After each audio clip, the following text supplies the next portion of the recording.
Hello friends, आज मैं आपके लिए लाई हूँ फिर से एक नया टॉपिक बीएड सेकेंड ईयर का, गांधी जी की नई तालीम एवं सामुदायिक कार्य शिक्षा का। आज का हमारा टॉपिक है rain water harvesting. Rain water harvesting क्या है? यह एक आश्चर्यजनक सत्य है कि भारत में वर्षा के मौसम में एक क्षेत्र में बाढ़ की स्थिति होती है जबकि दूसरे क्षेत्र में भयंकर सूखा होता है। पर्याप्त वर्षा के बावजूद लोग पानी की एक एक बूंद के लिए तरसते हैं तथा कई जगह संघर्ष की स्थिति भी पैदा हो जाती है। इसका प्रमुख कारण यह है कि हमने प्रकृति प्रदत्त अनमोल वर्षा का जल का संचय नहीं किया और वह व्यर्थ में बहकर दूषित जल बन गया। वहीं दूसरी ओर मानवीय लालसा के परिणाम स्वरूप भूजल का अंधाधुंध दोहन किया गया। एक अनुमान के अनुसार विश्व के लगभग 1.4 अरब लोगों को शुद्ध पेयजल उपलब्ध नहीं है। मानव जल चक्र का अभिन्न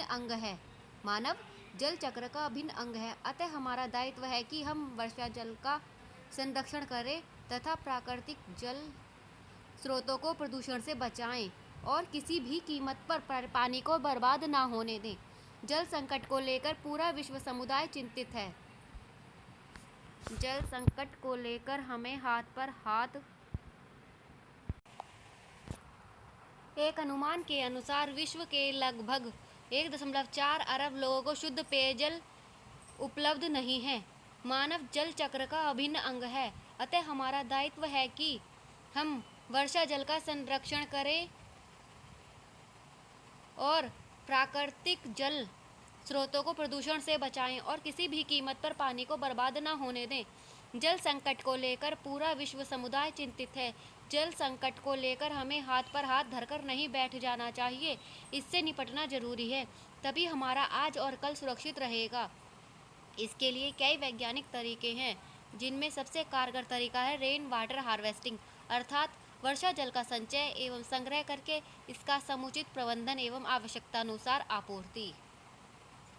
वर्षा जल एक अनमोल प्राकृतिक उपहार है जो प्रतिवर्ष लगभग पूरी पृथ्वी को बिना किसी भेदभाव के मिलता रहता है, परंतु समुचित प्रबंधन के अभाव में वर्षा जल व्यर्थ में बहता हुआ नदी नालों से होता हुआ समुद्र के खारे पानी में मिलकर खारा हो जाता है।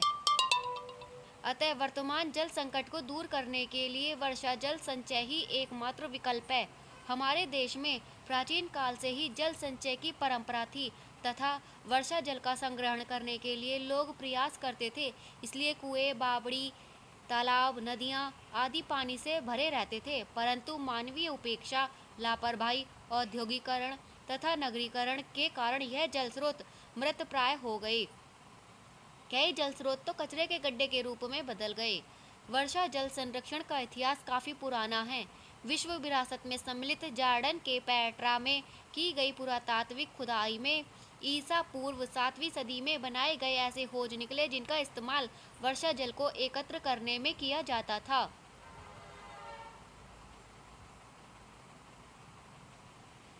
भारत में राजस्थान प्रदेश के थार क्षेत्र 4500 वर्ष पूर्व बारिश के पानी को एकत्र करने के प्रमाण हड़प्पा में की गई खुदाई के दौरान पाए गए। अब समय आ गया है कि हम जितना पानी धरती से लेते हैं इतना ही पानी धरती को किसी न किसी रूप में लौटाएं। यह रेन वाटर हार्वेस्टिंग से ही संभव है। हमारा दायित्व है कि हम पानी की एक बूंद भी बेकार न जाने दें। इससे हमारे जल भंडार भर जाएंगे तथा जल स्तर भी ऊपर उठ जाएगा। वर्षा जल संग्रहण क्या है? वर्षा के बाद इस पानी को उत्पादक कार्यों के लिए उपयोग हेतु एकत्र करने की प्रक्रिया को वर्षा जल संग्रहण कहा जाता है। आवश्यकता।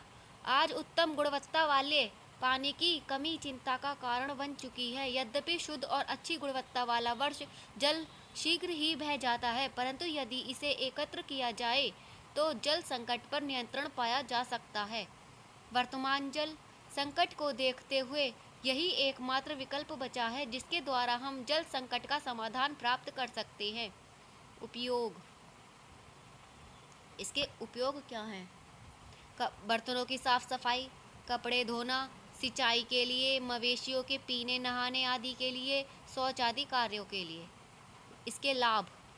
भूजल जल आपूर्ति पर निर्भरता कम। नंबर 2, जहाँ जल स्रोत नहीं है वहाँ पर कृषि कार्य भी संभव। नंबर 3, जल के क्षेत्र में आत्मनिर्भरता। नंबर 4, जलापूर्ति की न्यूनतम लागत। नंबर 5, बाढ़ के वेग पर नियंत्रण से मृदा अपरदन कम से कम। नंबर 6, सभी को समुचित मात्रा में जल उपलब्धता। नंबर 7, गिरते भूजल स्तर को ऊपर उठाया जा सकता है। वर्षा जल संरक्षण के उपाय। नंबर 1, सीधे जमीन के अंदर। इसके अंतर्गत वर्षा जल को एक गड्ढे के माध्यम से सीधे भूजल भंडार में उतार दिया जाता है। नंबर 2, खाई बनाकर रिचार्जिंग। इसमें बड़े संस्थान के परिसरों में बाउंड्री वाल के साथ साथ बड़ी बड़ी नालियां बनाकर पानी को जमीन के भीतर उतारा जाता है, जिससे पानी जमीन में चला जाता है और भूजल स्तर संतुलन हो जाता है। कुएं में पानी उतारना। नंबर 3, वर्षा जल को मकानों के ऊपर की छतों से पाइप के द्वारा घर के पास किसी कुएं में उतारा जाता है। इस ढंग से न केवल कुआं रिचार्ज होगा बल्कि कुएं से पानी जमीन के भीतर भी चला जाएगा और भूजल का स्तर बना रहेगा। ट्यूबवेल में पानी उतारना। नंबर 4, भवनों की छतों पर जो घर के ऊपर जो बरसाती पानी जो इकट्ठा हो जाता है उसे एक पाइप के माध्यम से ट्यूबवेल में उतारा जाता है। अब इस ट्यूबवेल को जोड़ने के लिए पाइप के बीच फिल्टर लगाना आवश्यक होता है। इससे ट्यूबवेल का जल एक समान बना रहता है। नंबर 5, टैंक में जमा करना। भूजल भंडार को रिचार्ज करने के लिए बरसाती पानी को टैंक में जमा करके अपनी रोजमर्रा की जरूरतों के लिए पूरा किया जा सकता है। जिससे वर्षा का पानी जब आए तो उसे एक टैंक में जमा कर लिया जाए, जिससे उसका उपयोग हो सके। सबसे शुद्ध जल कौन सा है? वर्षा का जल। तो दोस्तों, आपको हमारी वीडियो अगर अच्छी लगी हो तो प्लीज़ लाइक करें, सब्सक्राइब करें और शेयर करें।